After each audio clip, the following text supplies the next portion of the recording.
Good morning, everybody. It is Friday, October 16th, 2020, the year of our coronavirus. I wrote some articles. I've been doing some updates. I think you kind of saw a splash of content in the last couple of weeks.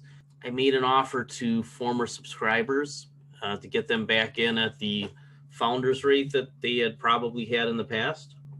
So just to several of you who have reached back out, welcome. I will get you your discount codes quickly, just to show you some of the things that we've been doing in the service. Really trying to make it much easier to follow. We have the plug and play portfolios, which go through exactly what we want to buy, cash levels to be at, ETFs and stocks.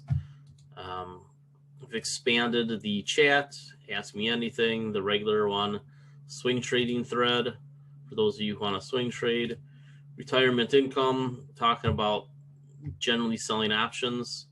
And then I put the webinar links here to make it real easy for you to get to. You never have to post here, but the webinar links are right there. So if you're a new subscriber, great, glad to have you. We have had several in this week. And if you're looking to get back involved, love to have you back. Made some changes to the service to adjust for my learning curve on knowing how to get the information to you.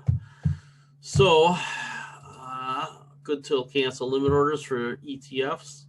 I'm not going to show that to the world, but we have our levels, 3 different buy levels.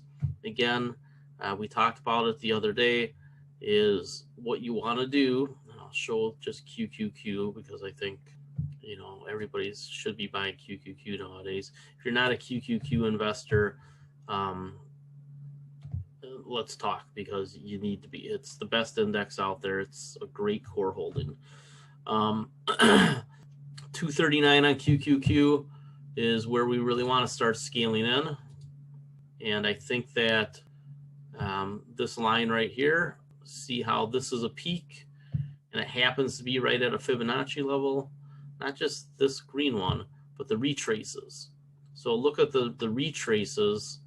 It ends up being what's called a confluence, where there's a multiple Fibonacci levels, meaning that this is a pretty structural area of support and resistance. Getting down to here is probably very likely, very, very likely. Breaking through it is what we don't know. We don't know if it keeps coming down. And unfortunately, the World Bank president was talking about we're at the edge of a financial crisis. So, you know, hopefully that doesn't come to pass, and we don't have to deal with something like that. But it's something that we have to be aware of, this whole Armageddon scenario. We'll see what ends up occurring, but to at least retest all these structural peaks that I'll show you today is extremely likely, right? So you're looking at a 60-point drop, 50 to 60-point drop in QQQ, and that would be just under 20%. And what we've learned in the last several years is that nobody wants to call it a bear market. And usually support comes in at about 15 to 20% downside from not only investors, but usually the Federal Reserve. Here's my concern about after the election. I'm not sure how motivated the Federal Reserve will be to step in at these higher levels. I'm not sure that the Federal Reserve gives us any juice right here. So I think there's a possibility that we do break through. That's why I have the orange box. I think that here, right, when we get down to these levels, you know, where we had the coronavirus crash, I think in here is where the Fed says, okay, enough is enough. Let's put a floor under it so that it's a higher low, right? The market likes higher lows and higher highs. And if it does correct, and it looks like it's not going to, you know, we'll see what happens after today. You know, it's kind of double topping here. Be a good spot for it to turn around. And I think that the Fed is a big help in here. I'm not so sure the Fed is a big help in here. And as we've talked about, fiscal stimulus is unlikely to help in the short run. It's more of a intermediate term thing. That's something that helps for several years, but not all at once. It's not a fire hose. One of our subscribers talked about Sherrod Brown over in Ohio yesterday, said that the lack of fiscal stimulus and the loss of the $600 unemployment was really hitting people hard, and that his constituents were telling him that they were pulling out of their retirement plans, especially people who get laid off, right? So not only are those people that we talked about, it's happening right now. So back in May, in June, I told you that as the PPP, right, the payroll protection program wore off, people would get laid off and there would be a wave of unemployment at the higher wage levels. And that's happening right now. I gave you that big list. You know, I showed it in here, all these layoffs that are coming and happening. And there's more announcements all the time, right? You can go to any of the layoff tracking sites and see it. He caught this Sirius broadcast and they were already talking about it. Robinhood issued a warning to all their users to increase their cash buffers to avoid margin calls, right? So Robinhood's warning people. I mentioned in chat, I think, maybe I mentioned it in last week's webinar, but Interactive Brokers sent a message out to all the brokers that they were tightening up their margin requirements too. And one thing to keep in mind with the margin requirements is the tighter that the margin requirements are and the higher they raise interest rates, because they did put a short-term interest rate bump, is if they're going to make margin harder to use, that means that the margin calls come in faster and more sharply when they happen. So if margin calls come in, there's not a lot of firepower behind it. And they're basically telling people to back off the margin, which means that that's a lot of juice that the stock market's not going to get. So I'm telling you that internally at Schwab, at Robinhood, at Interactive Brokers, I haven't looked at TD Ameritrade or Fidelity, but I'm sure Fidelity is doing it because they're real conservative. The tightening up of margin will have an impact on the stock market to the negative. So either more cash has to come in to offset the lack of margin or the reduction in margin, or stock prices go down. I wrote an article this week about, will the young traders flip the option switch to cause a crash? Well, I think that if they see the trends change, and you have to remember, somebody asked me, aren't they all millennial momentum investors? They're kind of momentum investors, but they're also ESG investors and tech investors. If these folks who really have pumped up the retail side of the trade, if they take the other side of the trade, right, instead of being bullish, being bearish, and all the buy and holders out there who are just like, I only sell when I get really scared. What happens if they push the stock market down? What if they push the stock market down? What kind of momentum to the downside can happen as boomers who control 10 times more money decide, well, I don't want to be part of this downtrend. This is the other shoe to drop and I'm scared, so I'm going to sell a bunch. Now, a lot of boomers have already sold a bunch, but there's still, still 50, 60 trillion dollars that they have in investments. So it wouldn't take much to wipe out 10, 15, 20 trillion dollars from investments around the world. It just wouldn't take much. I mean, it's already happened recently. It happened back here.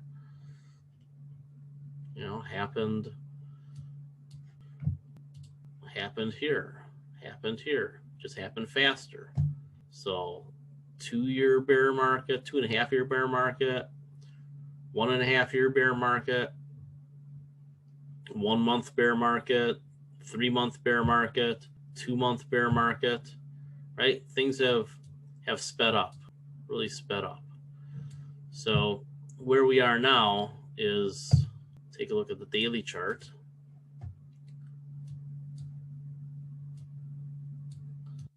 Take a look at this daily chart. It's only got one level left up it can go. It can't get much higher. I mean, it could have set a new high. It could. I'm not positive that it'll set a new high, and I really don't think it goes through that red line. So with the reduction in margin, with more layoffs, with the Fed balance sheet moving sideways, somebody was trying to tell me in the comments of one article that the Fed was actually printing other money, and he gave me a link to all of the different programs that the Fed is running. Well, here's what you should understand, and I'm going to show this to you because I know that you guys just love data, right? So if you take a look at, these are the programs that the Fed is running, okay? We have the primary dealer credit facility, we have the secondary, we have the money market, we have the commercial paper funding, we got primary corporate credit, which is they can buy bonds directly from companies, new issues. To date, no company has issued a bond to the Federal Reserve. And why is that? It's because they don't want the stigma of having to go to the Federal Reserve to get money, right? So all of the money that the Federal Reserve has in bonds right now was bought through ETFs and buying individual bonds on the market, so on the secondary market. There were no companies that came to the Fed and say, we can't get credit from anybody, so we need to get it from you. Nobody's done that yet. There's other programs. One reason that I think you can be fairly safe in municipal bonds, if you have a non-qualified account, if you want to put 100,000 or $250,000 or whatever, I mean, some low six-figure amount in municipal bonds, depending on what your portfolio looks like. And I've told a couple of people this in the last week who became clients. I said, no, let's keep a couple 100,000 in muni bonds in case you decide you want to buy real estate. And the reason why I think it's safe is because the Federal Reserve, even though the Trump administration and the Republicans don't want to give any money to the states, they've already authorized a ton of money into the municipal bond market, right? So these bonds are going to be fine. And as of right now, this is how much they can spend, and they can lever it up, and this is how much they have spent. So the Fed's only used 1/10 of the money that they have available on municipal bonds. And I believe this is going to expire at the end of the year, but I'm sure that they'll extend it. They'll add a whole nother year. So when we go to the corporate credit facilities, what we see is that they've bought $12 billion worth of bonds. Okay. It's about 2/3 through ETFs. Right, here's the footnote. 2/3 through ETFs, and about 1/3 they bought individual bonds. Again, not directly from the companies on the secondary market. Nobody wants to say we need money from the Fed. So the Fed's just buying it on the secondary market, $12 billion so far, and they can do $50 billion. So they've only spent 1/4 of the money that they have available. Mnuchin said the reason that, and Powell said it too, that they're not spending that money is because, look, the bond market stabilized, and this is here in case the bond market goes bad. So if the bond market's holding up and the stock market goes down, you're not going to see them come in and do anything. They're only going to do things if they see the bond market start to fall apart. They had that problem last September with the repo market, and they had it again in March, where both bonds and stocks went down at the same time. When stocks and bonds go down at the same time, that's usually a problem in the system. It's okay if one goes down and the other goes up, but it's not good when they both go down at the same time. That means there is no safe haven. So we need to be aware of what our safe havens are. Before we did this webinar, I showed folks how I was doing a couple of trades in gold and gold ETFs, gold stocks and gold ETFs.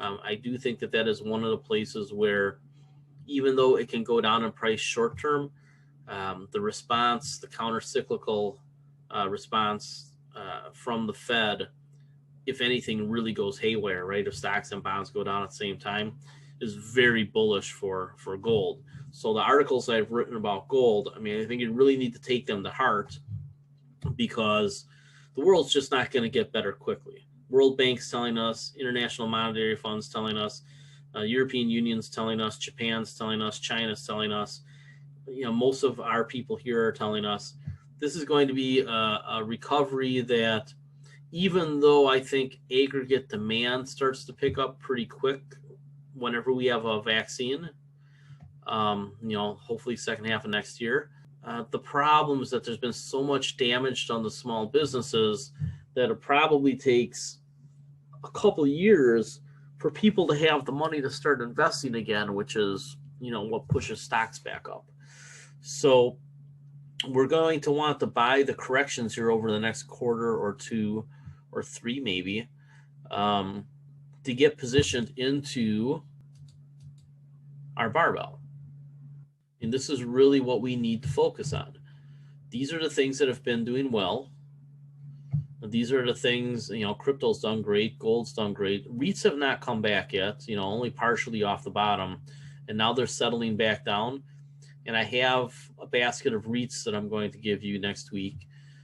Material stock, you've seen that a couple of our material stocks have started to do well, started to behave better.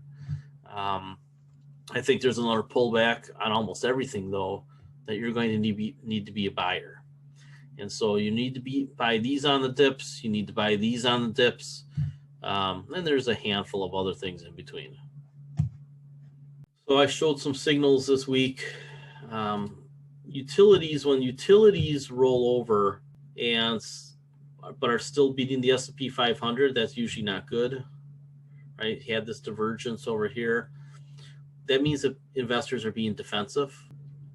Lumber is something I've watched for a long time. Had the spike after the COVID crisis because of housing. People wanted houses and pushed the price of lumber up, and everybody who was at home decided to do a home project, right? So for the summer, we pushed the price of lumber straight up. Now everybody's got their house project done, and price of lumber is coming down. It's getting to the point now where this type of momentum, especially over the winter, is probably going to be pretty negative because there's not going to be a lot of housing starts over the winter.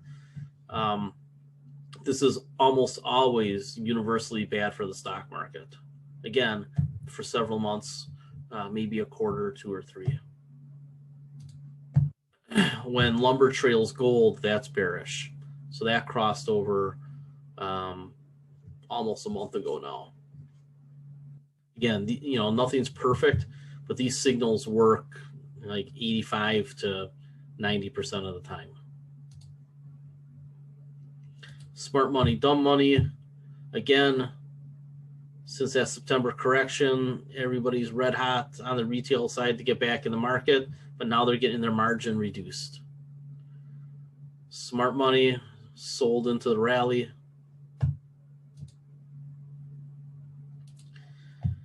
Option trading just kept going up. And I don't think I have the pricing chart for options here. So we'll just pull up Sentiment Trader. I have a lot of links to Sentiment Trader in that article. And these guys don't give stock recommendations, but they give you a lot of data for $30 a month. I mean, follow those links I have. You get a good deal. Too much option speculation. I think they should have the chart in here. Yeah, that's as good as we can get it. But what you can see, this is the put to call premium.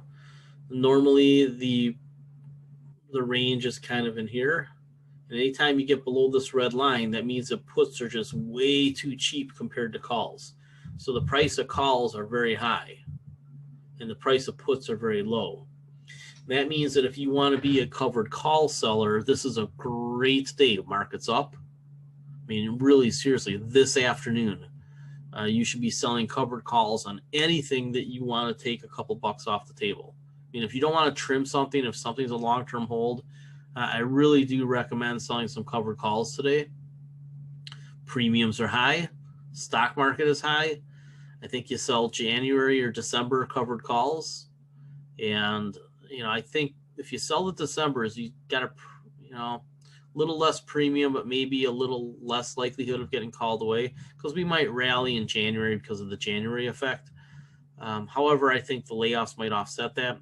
There's just a lot of unknowns. You don't know how people are going to behave exactly, but we know that all the signals that I just showed you are indicating extremes on the high side. Usually, precedes a pivot down, and you just have to understand that the signals are the signals. They work 85 to 90% of the time, right? And when premiums are this low on puts, what does that mean? That means maybe buy a couple of puts as protection and maybe sell a couple covered calls to put some money in your pocket to pay for those puts. So if you sell covered calls, a little bit out of the money, 2 or 3 months out, and then take that premium and turn around and buy puts, I think you can probably do pretty well. The puts that we talked about buying in the swing trading room, I'm looking at December and January $300 SPY puts. They're not very expensive, and as we can see in the SPY chart, it wouldn't take much. Wouldn't take much to get down to around 300. So if you're buying these puts here, as volatility rises and the price goes down, you don't even have to have those puts get, SP 500 get below 300. But if you get this sharp move down, those puts will go up 2, 3, 4 times in price. So I think that you should buy some of those. I'm going to show you how. I want about $50,000 worth. Right. These are going to be pretty cheap. Oh, what just happened? All right, so $300 SPY puts. I want $50,000 worth. So December 300s. Going to buy. Come on here. I'm going to buy. Am I missing the screen? There we go. So they're about $3 each. I want $50,000. And divide by 100. So I'm going to round up. 200 puts I'm going to buy. See if they give me the bid price, $66,000. I'm okay with that. It's a little over 1%. There you go. Now, when you have an order like this, and you can either be patient and just see if it's going to hit for you. So one of the things you can do is, okay, well, let's take a look at this on the 4-hour chart. And looks kind of overbought. Well, almost. Let's take a look at the 1-hour chart. What we're just really wondering is if the stock market's going to go up a couple more nickels so that they just execute that order for us. Or should we just pay the extra nickel on it? Right? I mean, we're splitting hairs really. On the 1 hour, it looks like it might be turning over already. So given there's only so many hours in a day, I'm going to go to this order and we'll say, you know what? I'll pay $332. Will you take it? No? Okay. Pay $335. Will you take it? I bet they take it. They didn't take it. Well, I won't go past 340. Oh, there it is. So there you go. So I just bought the Spider December 300 puts, and we don't need to see the market go down much. So I'm going to immediately put in my sell order for half, sell 100 of those. Actually, sell 130 of those. That's a third. That's 2/3.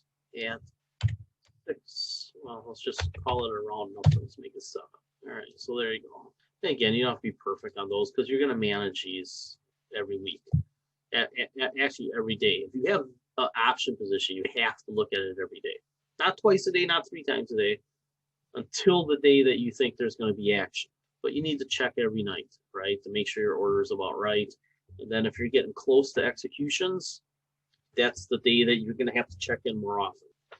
So I'm going to sell 2/3 of this position once it's doubled its money. So at that point, I'm on a free roll.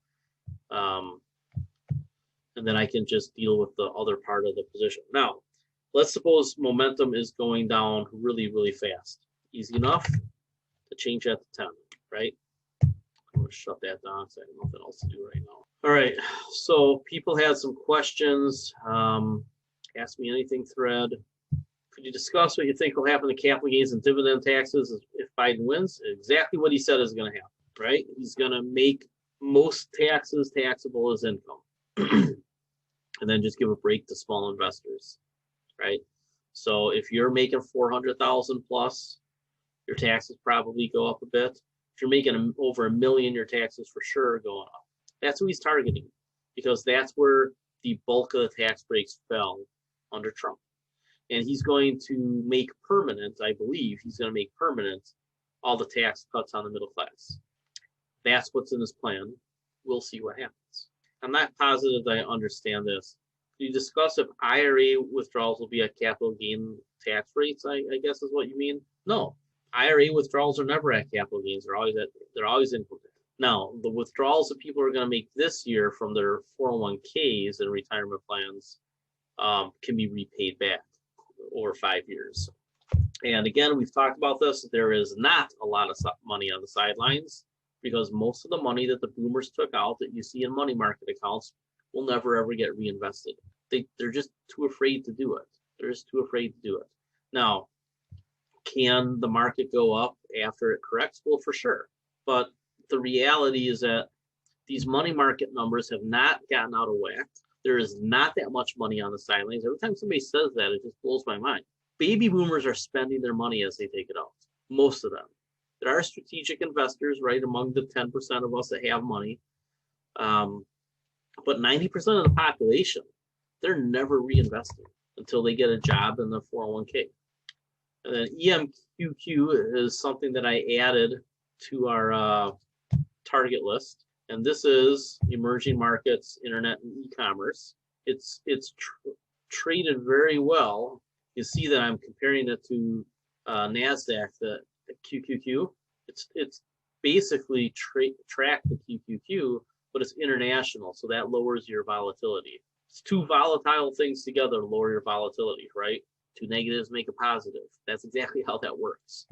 So I think, again, look at this structural level. Remember the chart that I showed you earlier, which was actually a QQQ chart, and I said this is a pretty strong structural level where there's a confluence. Not so much of a confluence here, and maybe I just didn't draw the lines, but probably this gets down to 44-ish, no sweat. And then the question becomes, does it come down to this level, which was resistance for a while, and then it came back through it, and then it hit it again. So this level right here, see where this orange line tracks to? Here, and here, and here. So 44 and 38 are pretty important levels. But again, the trick, and I'll send out buying, I'll send out alerts when I'm buying, because I'll buy when the downward momentum stops, right? You have to pay attention to these momentums and overbought and oversold signals. If you don't, you're just guessing. You want to pay attention to these technical signals. These 4 technical signals that we follow are very informative about what's going on. All right, what other questions do we have? Depending on the stock, you can sell calls a little out of the money or at the money. It's up to you. Depends on your position, what you're up. Is it a long-term position for you, or is it a trading position? If it's a trading position, sell the calls closer to the money. If it's a long-term hold and you just want to add a couple percentage points, sell it further out of the money. Most municipal bond funds are pretty good. You just do a real simple screen at your brokerage. If you're at Fidelity, go ahead and use, Fidelity's got a couple good ones. If you're at Vanguard, Vanguard has a couple good ones. They all track pretty close to each other.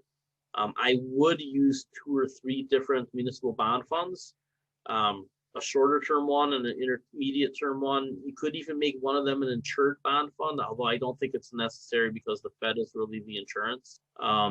And then if you want to add a high yield municipal bond fund, I wouldn't do it until they have a pullback, but on a pullback, go ahead and buy a high yield municipal bond fund and maybe split your money up, a quarter, a half, and a quarter, or a third, whatever your numbers make sense for you at. But you don't want a giant high yield exposure in muni bonds. If you're going to put half your money in high yield muni bonds, then it better be on a pullback, right? It better be on one of these diggers that we get in some month. I have a more macro question regarding rentals. Currently, there's a pause on evictions. People are advocating for a longer moratorium. Meanwhile, back rent accrues. Assuming that many of those impacting may be living month to month, how does anyone expect that they will ever catch up on the back rent? Doesn't this presage a situation whereby they never catch up, and or they move out at some point and the property owner never sees his money back, and he still has to pay his mortgage, or she? And then, as I've been saying at some point, it seems like there are a lot of weak pillars holding up the economy right now. Yeah, and that is why, I'd have to find it, but that's why the World Bank is warning, because this isn't just happening in America, it's happening all over the world.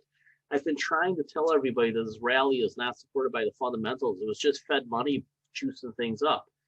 And I think that we are probably at a point that, no, a lot of these landlords are not going to get their money back. And it's the same thing in REITs. I was talking, and I've been trying to tell one of the REIT guys on Seeking Alpha, the EPR, which is on our list, right? We like EPR long term, but they are tied to AMC theaters, and AMC theaters just warned that they're going to go bankrupt. Well, the guy who runs this REIT service is trying to say, well, but they have a master lease and it won't be a big deal. That's bullshit. They're going to miss out on a ton of money and they're never going to get it, right? AMC declares bankruptcy. EPR is never, ever, ever getting paid. And for a couple of years, whatever part of AMC comes back, which will be like 80% of it, right? Because they'll throw out a couple of, theaters that don't make money, when times are good. But what you're going to have happen is EPR is going to start using their credit facility. Well, in 2022, they have to pay back a whole bunch of money or refinance. So what's happening is you're seeing all these people who have borrowed money, they're not going to get paid back on back leases. And now they're going to have to refinance their debt. They're going to put themselves into a worse debt position, which just means it's going to take longer for them to get to a point of being highly profitable again. So these landlords, they're taking money out of their own pocket right now. And that's just the way it's going to be. They're never, ever getting that money back. If they're smart, they go to their tenants and they say, hey, here's the deal. I know that you make X amount of dollars on unemployment. Pay me 25% of it, whatever that is. So your rent was $2,000 a month or $1,500 a month. I know that you're getting $2,000 a month in unemployment, presuming they do a fiscal deal, right? Whatever that number is, you just say, look, give me $500. At least then they get something. And when you get a job, we'll ramp this up, over 90 days or 180 days, after the enhanced unemployment benefits run out. I'll give you some time to get a job and get back on your feet. That's the only way that they don't have massive turnover. Some landlords are in good positions where they have a good property. So I was looking at rentals in Vegas, and they are 30% lower now than they were a year ago. So I'm thinking, well, maybe I should just open an office in Vegas instead of going expat. We'll see. So, it's really going to be tough on the real estate sector for a while. And that's why some of these REITs that had that big rally over the summer are all drifting back down, because their credit profiles are damaged, and it's going to take time to repair that. The money, you're right, the money doesn't come back. These folks who are in holes on their rent, whether it's a company or a person, most of them are not going to pay it. Somebody asked me going expat. I am thinking about moving to Puerto Rico. I've actually inquired with a specialist because A, I don't like winter anymore. B, they have a really favorable tax code. However, it's subject to change. So for me, it would be a matter of, do I want to shift my business over there, knowing that it might change the next year? I think that it's probably more likely that I end up in Las Vegas, because I do like to write, and they have a great writing community, and I like poker, and that's one of the places that you can play a lot of it.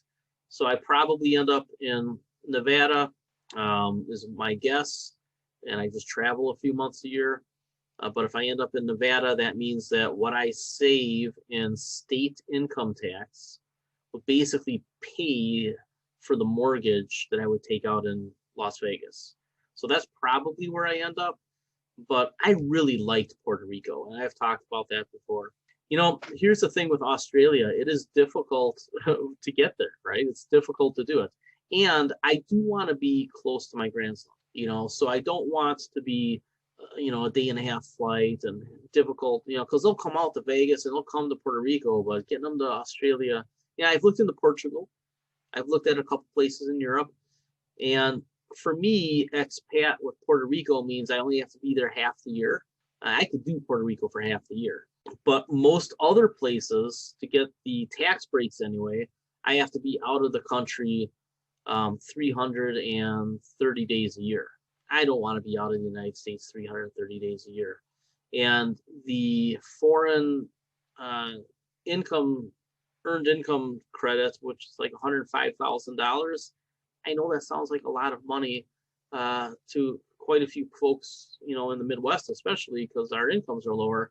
But I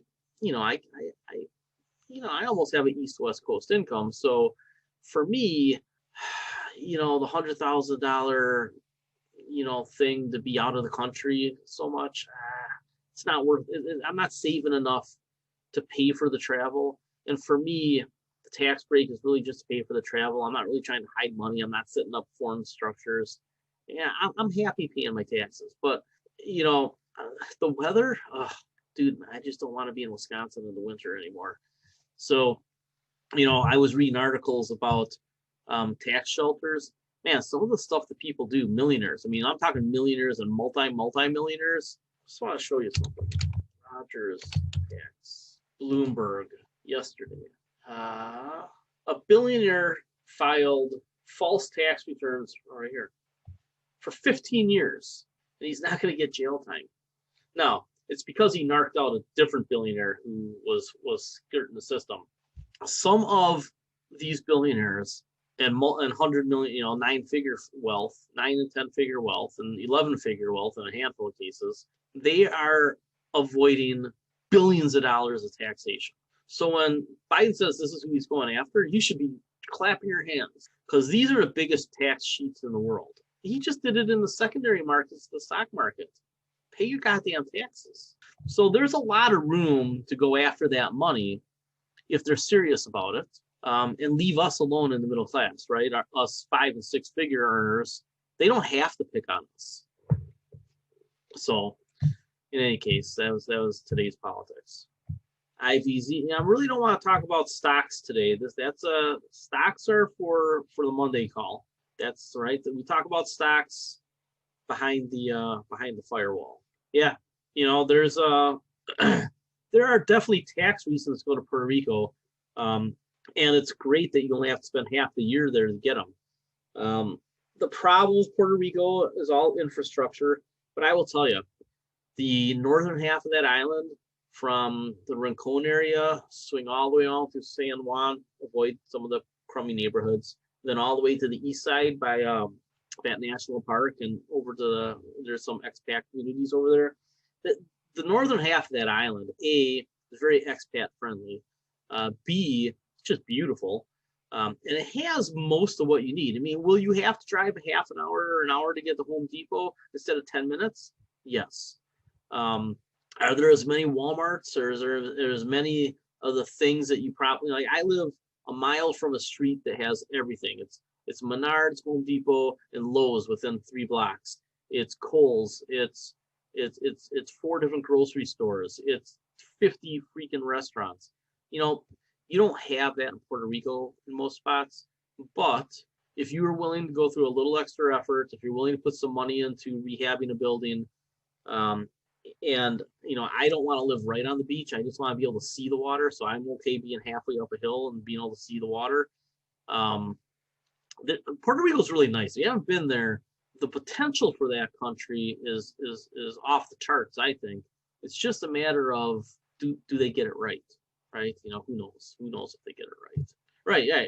There's no Blue Mound Road in Puerto Rico, really. Right, so that's a state near me and Tom, or a road near me and Tom. Blue Mound, which is Blue Mound Asset Management. Blue Mound Road in Milwaukee is the busiest road in the city, and you can go from one end to the other for 20 miles, and there's stuff all up and down it. I tell you what, I was surprised at how much I liked Puerto Rico this winter. Yeah. Send me a private message. Somebody's asking about stocks. In general, just use the buy zones and take a look at the RSI, right? Take a look at the RSI. If it's overbought on the daily, you can trim. If it's overbought on the weekly, sell, right? So dailies charts are for trimming, scaling. Weekly charts are for making bigger decisions. All right, any more questions, or are we going to make it a short day? Anything macro ETF focused? No? All right. So QQQJ, I don't know what that is. Is that, oh, is that the one that they're going to start? Oh, did it start trading today? Oh, interesting. Well, started trading a couple days ago. So remember all summer I was telling you that the money to be made is in the mid caps? This exchange traded fund, which I'm going to look at over the weekend, is basically 100 mid cap stocks, right? And this is really, I don't know that I want to buy the fund, but I want to buy some of the stocks that are in the fund. And this is something that's going to drive cash flow into those stocks. So we really want to focus on the mid cap stocks on our list, is what I think. So if our stocks are in this fund, I think this fund's going to be hugely popular. So we should probably buy the stocks that are in this fund. I wouldn't buy the fund, but as this correction plays out, we need to buy a lot of our stocks. And again, we have to focus on the technicals. I don't know how many times I can say we got to focus on the technicals. Once you identify a company that you think you want, now you have to focus on the technicals, because one, it tells you where the price trend is. But two, if it moves against you, it could be a signal, right? Sometimes it's just fear run amok, right? Downward momentum, fear run amok. But sometimes it's telling you that your analysis is wrong. Sometimes it's confirming that your analysis is right. Technical analysis has a lot of ties to fundamental analysis because it's a signal about what's right and wrong, as well as a signal about fear and greed. So it's multiple levels there. Thoughts about buying a home in the Bay Area? Me? No. Like San Francisco Bay ain't happening. Pay $1 zillion. All right, everybody, have a great weekend. I think I'm babysitting tonight, but right now we got the furnace guy coming over because the furnace stopped working and it's about to get cold. Isn't that weird how you turn on the furnace in the fall and it works for a day and then it stops working? Yeah, so we're dealing with that. All right, I got quite a bit more content coming out in coming weeks. You know, we got good structure here to how we're doing things. Took me a little bit of time to figure out how to do it. But the delivery system was real good. And even over at Fundamental Trends, I've made, like, you know, you saw that I made some big changes at Fundamental Trends by breaking up everything into subscription level content, right? So I'm talking to an editor next week, probably hire him in November. And so we're going to have a lot more structure so that I can focus. You know, people ask me to do busy work for them, and it's hard for me to do busy work. So I'm doing a ton of research. I don't know that folks understand, like, so I play poker at night online, but I've got 2 other screens going where I'm reading stuff. So when I don't win at poker, it's because I'm doing 2 other things, you know, otherwise I win at poker. I mean, come on, if it wasn't for bad luck. Anyway, I'll let everybody go. Have a great weekend.